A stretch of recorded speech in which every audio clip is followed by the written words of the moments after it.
Olá pessoal, tudo bem? Como é que vocês estão? Espero que bem. Hoje aqui no canal do Métrica a gente vai falar sobre gráficos de pizza e de rosca. Nos últimos dois vídeos a gente falou sobre teoria de visualização de dados, em uma pegada mais teórica. Depois a gente fez um aprofundamento prático aqui utilizando o R em gráficos de barras, um vídeo bem mais extenso. E agora a nossa intenção é fazer um vídeo bem mais curto, mais sucinto, falando exclusivamente desses gráficos de pizza e de rosca, que são visualizações mais polêmicas, né? A Colin Baumer, naquele livro Storytelling com dados dela, ela desce o pau em gráficos de pizza e de rosca, por muitas vezes eles serem confusos devido a cores, categorias, principalmente quando a gente tem muitas categorias aglomeradas em gráficos de pizza. Só que aqui a gente vai fazer um uso que eu acho razoável desses gráficos, que é quando a gente tem duas variáveis categóricas. Em geral, por exemplo, quando a gente quer descrever uma proporção de uma determinada variável com sexo, a gente quer saber qual a proporção de engenheiras no mercado de trabalho.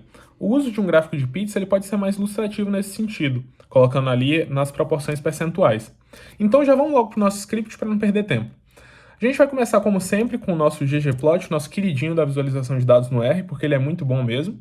A gente já carrega ele e a gente vai criar aqui um data frame para a nossa visualização. Eu poderia importar esse data frame, os dados aqui são do Our World in Data, uma base qualquer que a gente pegou que fala sobre serviços de água potável se eles são utilizados de forma segura ou insegura por uma população, sendo que 98,2% dessa população em específico usa a água de forma segura, 1,8% de forma insegura.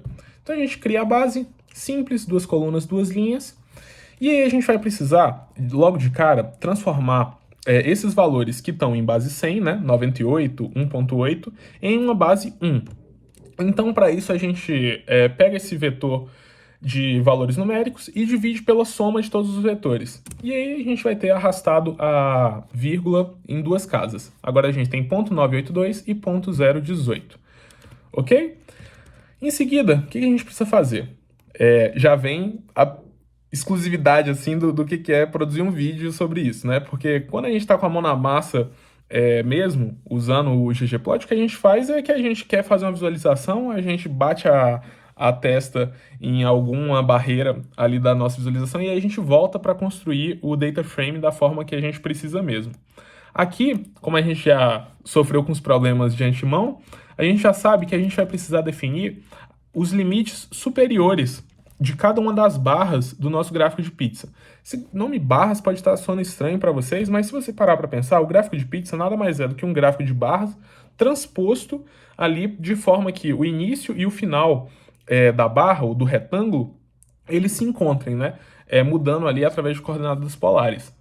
Então, o que a gente vai utilizar é a função soma cumulativa, que faz o seguinte: eles pegam o primeiro valor, soma com zero, porque a gente não tem nenhum valor o precedendo, e aí aqui na segunda linha ele vai pegar esse primeiro valor já somado com zero, né, que é o valor da primeira linha, e somar com a segunda.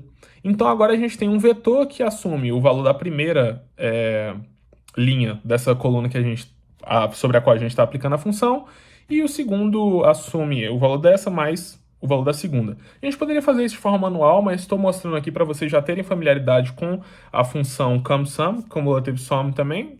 Talvez seja útil quando vocês tiverem uma base maior e precisem fazer uma soma cumulativa de todos os valores de determinada coluna.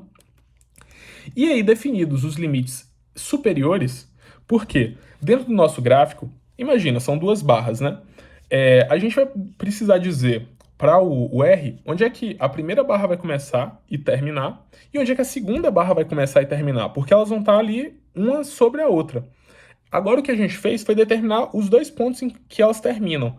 E agora o próximo passo vai ser determinar onde é que elas começam.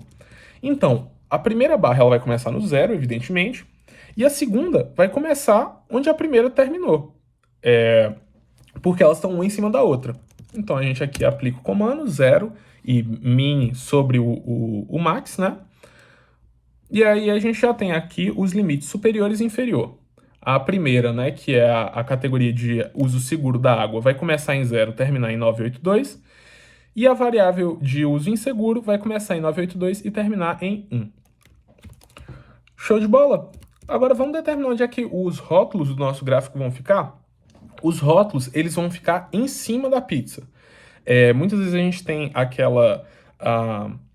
a legenda, a lateral ali, ó, a acessória, né, que a gente tem as cores associadas a cada uma das partes do gráfico. Isso é um dos problemas do gráfico de pizza, porque você não consegue identificar a cor, um daltônico pode ter dificuldade aqui. Então o que a gente vai fazer é uma associação de cores, mas só que essa legenda ela vai ficar em cima da porção do gráfico a qual ela corresponde. E a gente determina essas posições pela metade da porção do círculo em que ela está. Então, se a primeira barra ela está entre 0 e 982, aqui a gente vai colocar a posição desse rótulo em 491, que é exatamente o meio entre esses dois valores. E na outra em ponto 991, que é o meio entre 982 e 1. Quando vocês virem a visualização, isso vai ficar bem mais nítido. Depois de determinar a posição do rótulo, a gente vai determinar o rótulo mesmo. O rótulo a gente determina com a função paste0, que ela faz uma junção sobre vetores de strings. Então, ela pega a variável de categoria, que é essa uso seguro ou inseguro da água, e junta com parágrafo, valor, dois pontos, espaço, e o valor que aquela categoria está assumindo dentro da população. Nosso caso é o 98.2 e 1.8. Criamos aqui. Como eu falei para vocês, o label ele vai ser um string, um conjunto de caracteres ali, um texto, onde a gente vai que a gente vai utilizar para inserir no gráfico. E aí agora a gente entra na parte legal mesmo, né? Que até agora foi só preparação para o que ia vir. Vamos fazer a visualização. Primeiro a gente vai colocar o ggplot como sempre, determinar qual a base de dados que a gente vai utilizar de base para ele, que vai ser a dados, foi assim esse nome genérico que a gente deu, e definir o critério AES, que é aesthetic. Dentro do AES a gente diz que o y máximo vai ser igual a y máximo, que foi aquele vetor de limites superiores que a gente definiu. O y mínimo vai ser igual a y mínimo, os limites inferiores. O x máximo vai ser 4 e o x mínimo vai ser 3.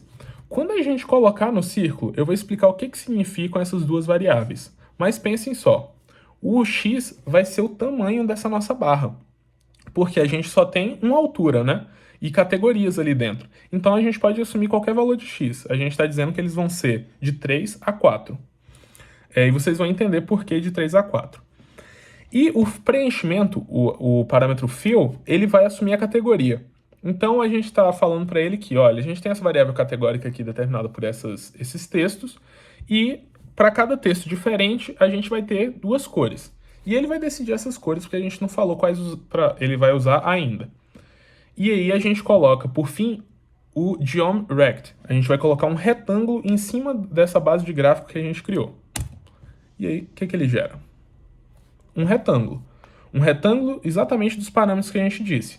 Que começa em 0, termina em ponto 982, começa em 982, vai até 1, lá no vermelhinho em cima, e que nos eixos X está delimitado por 3 e 4 com uma legenda das categorias ao lado. Show de bola. Só que a gente quer um gráfico de pizza. E como a gente vai fazer isso? Da forma que eu expliquei para vocês. A gente adiciona o comando chord_polar com θ igual a y, porque vai ser o eixo y que vai ser rotacionado. E aí a gente vai ter já uma pizza. Ó, já temos alguma coisa. Aqui o gráfico, já entreguei o que prometi. Tá feio? Tá. Mas tá entregue. Então o gráfico está começando em 0, terminando em 982, a porção de uso seguro da água, e em seguro a porçãozinha restante. Entenderam por que foi necessário fazer essa delimitação? Para a gente dizer que vai começar onde a gente quer e terminar tudo sem nenhuma confusão aqui. Só que a gente pode melhorar esse gráfico. Como? Colocando o rótulo em cima, em vez de ser na lateral, igual eu falei com vocês. Porque aí a gente não vai ter dificuldade de identificação, mesmo que aqui as cores estão bem nítidas, mas agora a gente vai ter esse rótulo sobre o gráfico, ok? O que mais que pode ser feito aqui? É essa questão das cores que eu falei, né? A gente tem uma função super bacana chamada Scale Fill Brewer, a partir da qual a gente determina uma paleta de cores e ele aplica ela para a nossa visualização. Mais em tons pastéis, assim, cores mais sóbrias. Aqui a gente vai usar alguns tons de verde, como vocês vão ver. Tá aí. Agora o gráfico não só está entregue, como já está um pouco mais bonitinho. E aí, por fim, a gente vai tirar o que há de sobra no nosso gráfico. Lembra de um dos princípios lá do nosso primeiro vídeo de visualização? Tudo que está sobrando a gente pode tirar. Aqui, essa legenda de categorias, ela está redundante. A gente já tem ela por cima do gráfico e ela está aqui de novo. Essas informações aqui não estão dizendo nada para a gente de que o gráfico começa em 0, termina em 1, porque tudo isso já está contido aqui nas variáveis de valor. Essas alturas aqui foi aquele eixo X que foi transposto. É só para um referência de tamanho. Então vamos tirar tudo isso que está aqui simplesmente usando o Team Void, que vai tirar todo esse tema, e com o Team Legend Position None, que vai tirar essa legenda, né? Ela vai colocar em uma posição inexistente. Olha só, já bem melhor, agora sim. Agora a gente tem um gráfico bom, sem título, sem rodapé, mas um bom gráfico, que já nos diz algumas informações de uma forma agradável. Então vamos só colocar aqui um extra. Antes da gente adicionar título e nota de rodapé, eu falei que a gente ia fazer gráfico de pizza e de rosca. Aqui só tem pizza. Como é que a gente faz a rosca então? A gente vai aqui, coloca xlim e coloca um vetor assumindo valores 2 e 4.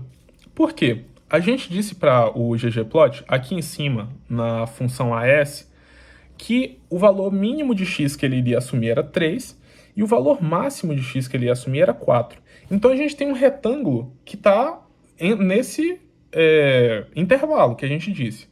Agora a gente vai adicionar um novo parâmetro, uma nova função, em que a gente fala que os limites vão ser 2 a 4, em vez de 3 a 4. Então ele vai estender o tamanho do que a gente vai ver e essa extensão vai ser a sobra. É o interior da rosca que vai ficar sobrando. E aí vocês vão ver como é que vai ficar. Olha que bacana. Aqui dando zoom. Estão vendo? Aqui a gente colocou de 2 a 3, de 2 a 4, né? O recorte. Só que o gráfico mesmo só vai de 3 a 4. Agora a gente já tem o gráfico de rosca bacana.